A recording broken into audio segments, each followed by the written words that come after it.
Eta njĩra ĩmwe ya kũng'ethanĩra na mũrimũ wa kansa, atumia magavana kuma kaunti 7 cia gĩtarũ kĩa Nyanza nĩ mokĩte hamwe na kũrugũria mũbango wa ũthũrimi ũtarĩ marĩhi wa mũrimũ wa kansa kaunti-inĩ ya Nyamira. Tafadhali enda uchunguzwe mapema, ujue hali yako so that you are not a burden to anybody.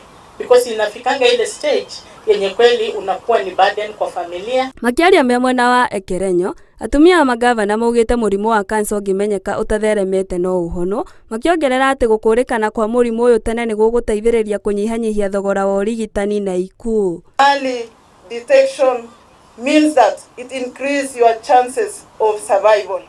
So it is important for all of us to know, to go be screened. And you've been told the screening is free.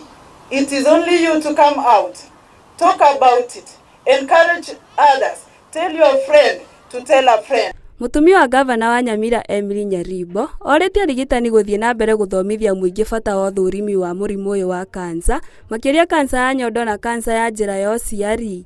This is a disease that is prevalent in our area, and anybody who is sexually active, you are predisposed. So kindly make time, go to the sub-county hospitals and get tested. Mĩhang'o ya ũthũrimi ĩrathiĩ na mbere thibitarĩ-inĩ ciothe cia kaunti ya Nyamira gũkinyĩria mũthenya wa Aramithi. To acknowledge the survivors, the warriors, the cancer warriors. I'm proud of you. Keep up the good work. Keep encouraging others.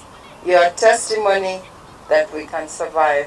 Aikari nĩ macoketie ngatho na kũria thirikari cia kaunti gũthiĩ na mbere na mũbango ũyũ.